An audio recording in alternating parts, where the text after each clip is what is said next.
What's going on, everybody? Welcome back to GmiasWorldPodcast. Today we're going to be taking a look at Week 4, Thursday Night Football. You got the Jaguars and the Bengals. If you guys tuned in, I'm going to tell you right now, I've really been enjoying the Bengals. It's not because they're 3-1, which is also amazing. It's the fact that they're starting to mesh, and we're starting to see what Joe Burrow is going to actually be. Last year when he got injured, we knew that the season was over pretty much with that team. But now that he's back and he's starting to get a little bit more comfortable, I'm liking what I'm seeing. As far as the Jaguars, Urban Meyer and these guys, it seems like, with the whole Tim Tebow thing in the offseason, I think that that's still starting to, show its ugly head with the way that the team's playing, because it looks like they're all gimmicks. Like, they're in games, but they just can't close it out. So you kind of look back and it's like, what were they trying to do anyway with that Tim Tebow? Were they trying to get more attention to the squad as far as, knowing that they wouldn't be able to do what they're supposed to do? Like, I don't know what they are, because they came out in this game and they were up 14-0 going into the half. And I'm like, all right, you're controlling the game. But the thing about the way that they play, they just don't know how to actually win yet. They're on a 19-game losing streak. That's like the longest since like the Detroit Lions or some kind of weird stuff that was going on back, in the early 2000s. But when you analyze the team itself, I don't know who their main guy, bro, shout out to Shannon Sharp, the guy, I don't know who it is.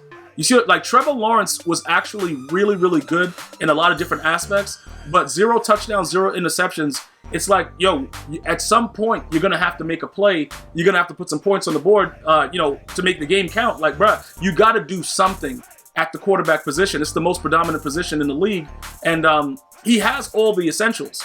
You know what I'm saying, bro? He was moving, he ran for first downs, he showed his speed. And remember, for those of you guys that are like, he's just a, pocket QB, he's not. He's a very versatile quarterback, Trevor Lawrence, but he has to learn the game just like everybody else before him. When you don't face a lot of competition in college and then you come out and then you're playing against these grown men that are super fast, and it's like, what the heck? The speed of the game just changes. This young man needs time, but he has the potential. You could see the way that he stands solid in the pocket, the way he runs, the way he moves. He's a mixture of a lot of good things, but the team itself, let's look at his receiving core. All right, Chanel, okay, he had 99 yards, 7 targets, 6 receptions. Dan Arnold, okay. Agnew, we know about him simply because he was able to go out and return a 109-yard kick. Other than that, it's like his rushing, he's one carry for 11 yards. So what exactly are we doing? Trevor Lawrence, 8 carries, 36 yards. James Robinson, 78 yards. He had 2 touchdowns. But when you're establishing that type of run game and then you don't have the threat of an offensive weapon at the wide receiver position, that's the difference with the way that I looked at this game, because you got Jamar Chase on one side who got called for early offensive pass interference. He gets a little overzealous with his moves, but he's so, dude, he's a difference maker for that team. So they have that skilled position. Trevor Lawrence is struggling in that point. Like Marvin Jones, dude, I didn't even know he was still playing, to be honest. I was like, what the hell is he doing there? I do old as dirt. But bro, it doesn't matter. People need to understand, nobody just wins by themselves. We get this impression of where oh my God, this guy's the GOAT because he did it by himself. Like Michael Jordan. No, dude. As much as a lot of you guys hate Scottie Pippen, Jordan wasn't winning anything before Scottie Pippen got there. Great player, doing everything he wants, MVPs, this, that, scoring championships, no championships. You need help in every sport with the exception of wrestling. And then with that, you got your coach and everything like that. But even with everything else that's going on, I'm telling you this right now, right? The Jaguars need to get an offensive, they need a wide receiver. They need a wide, maybe somebody dominant that Trevor can throw the ball to. Until they do that, that's the major issue with this game. He just, the running game, he got into the red zone. James Robinson finished the job, whatever, with the touchdowns. Trevor Lawrence ran in for one. But you need to get that guy.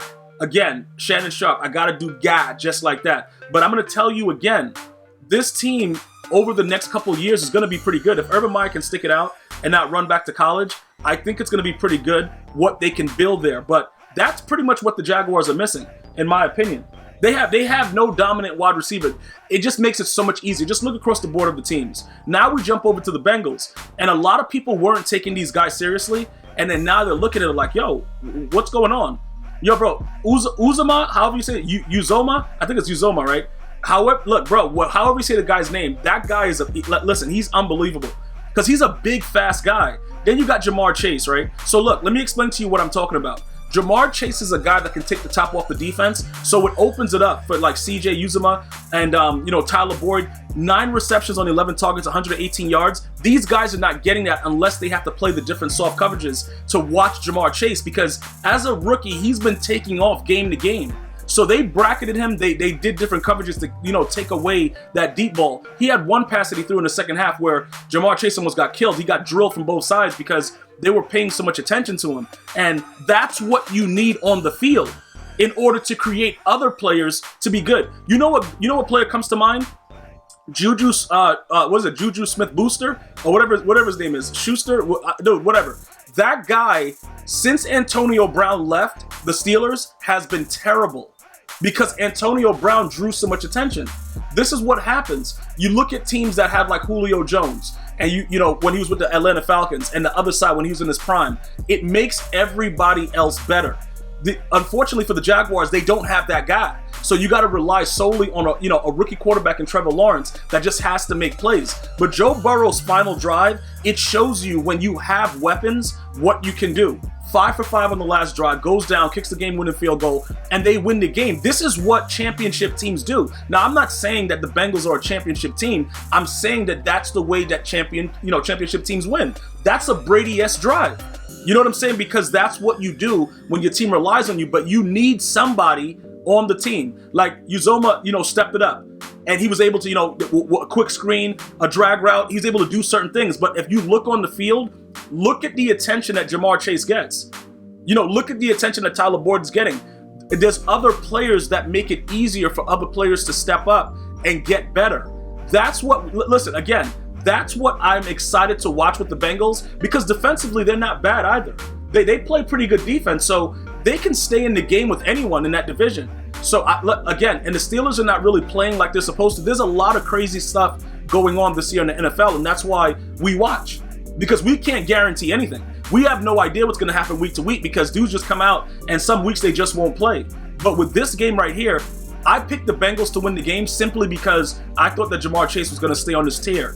And even though he didn't stay on that tear and score a touchdown, because they were comparing him to Randy Moss with his first 3 games, he still causes enough direction from the defense to get his other players open. So I'm very excited about what the Bengals possibly can do. And I know you Bengal fans, you guys been waiting for this for a long time to get this type of action again. I don't think I've been excited about the Bengals since Chad Ochocinco and TJ Husmanzada. So with the way that it's working out, let's see how this ends for the season. But I think people are going to start to respect that they do have weapons, and Joe Burrow can sling that thing. So there's a lot of stuff going on here. I want to thank you guys and girls for watching. Enjoy your day. I'm going to see you guys very, very soon. Until next time, one love, y'all.